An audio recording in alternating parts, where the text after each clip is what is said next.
What up, I'm Dylan Schoonover, host of the Artist Spotlight. We are very pleased to be joined by AWOLNation's Aaron and Bruno. How you doing, sir? Good, how are you? Thanks for coming on the show. Thanks for having me. So we're in Kansas City today. You guys are headlining with Imagine Dragons opening for you. Pretty big tour for you guys, massive amount of people coming out. Where's your reaction so far to it? Oh, it's crazy to be in this position. You know, worked my whole life to kind of, be in this situation we're in now.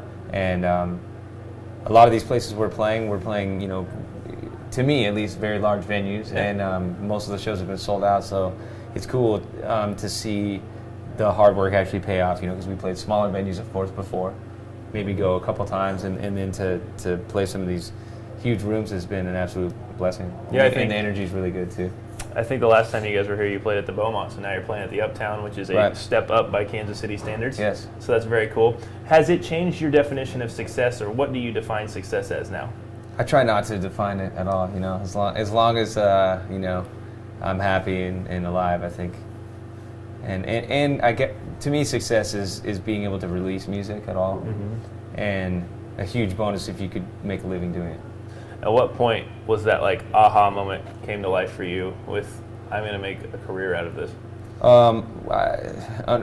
For better or for worse, it was just a decision I made because it was what I was best at, and I wasn't about to backtrack and start over and try to figure out something else. So I suppose out of stubbornness, I just kept my head down and kept going. But I never made a decision, I'm going to play music for a living or not. It was just what I ended up doing, I guess. I guess I phrased that possibly wrong. I meant when you saw the fruits of your labor, when did you realize that? Maybe like a week ago, honestly. A week ago, really? Yeah, well, in this industry, everything seems to be about a year behind on that side of things. So it's been interesting. But, really when we started, anytime we're selling at a venue or something like that or playing some of these festivals, we've had some really great moments as a band this summer.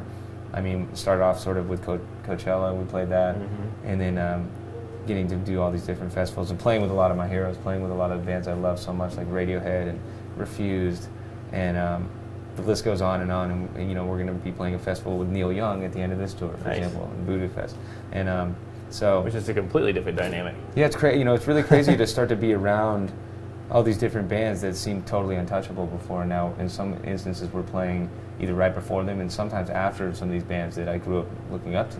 They're opening for you. It's kind of a weird thing. It's a really weird thing. You feel really humbled by that? Extremely humbled. Yeah. I mean, I just want to get better and write the best songs I could write, and continue to grow every time we go through a market again. See here. This will be our third or fourth time actually playing in Kansas City, so hopefully it'll be the best of all the times we played before. Otherwise, why would people come back? Yeah, exactly. Are you doing anything different in this tour? Obviously, you've got a bigger stage, a little bit to work with on maybe a longer set list. Anything you guys are doing differently? Well, we got a couple new songs we'd like to throw in, which sometimes totally bores the crowd's vibe for a second, But you got to do it, You got to test songs out on live audiences, I think, and the luxury of being able to write while you're on tour. And being passionate about writing like I am is that you could test it out on a live audience. So we have 3 different songs that we'd like to rotate through, and we're playing a lot of songs from the record, or a couple B-sides really that we hadn't played in the past, and introducing new parts and so on and so on. There's new instrumentation.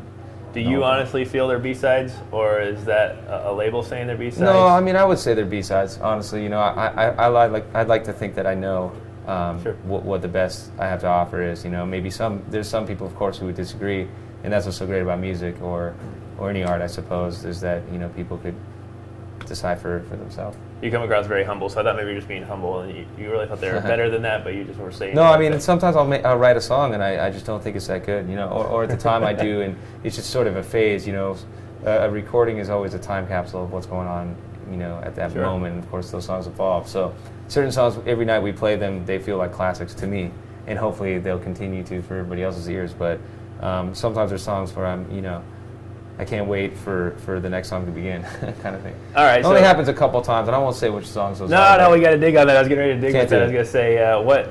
Well, there's got to be a song you get tired of performing. It's not always actually the song as much as it is, like, certain songs are more difficult to execute live, Yeah, absolutely. Some of the more hip-hop sounding stuff on the record that was more influence on that side of it, production-wise, you never know how that's going to sound live when you put a band together and try to do it. And So I think each tour we get better at that as well. Sure. What song that you guys perform resonates with the crowd heavily that you were surprised, saying that may not have been the one that I thought was going to be received as well? Sail honestly is the one, because I didn't know that was going to be a single, you know. Yeah. So when that ended up being the thing that kicked the door down for us, it kind of was a shock and a really wonderful surprise.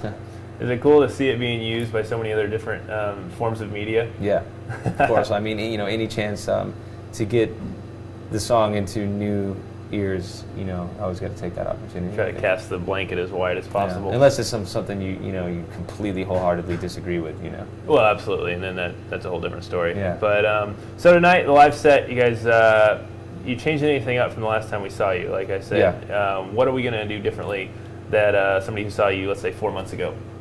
Well, you're gonna have to see the show. You know what I mean? That's the whole point, right? All right. Well, we appreciate you very much, Sure, Aaron, for man. coming on the show. Keep it short. We're going to see Aaron take the stage live coming up next with AWOL.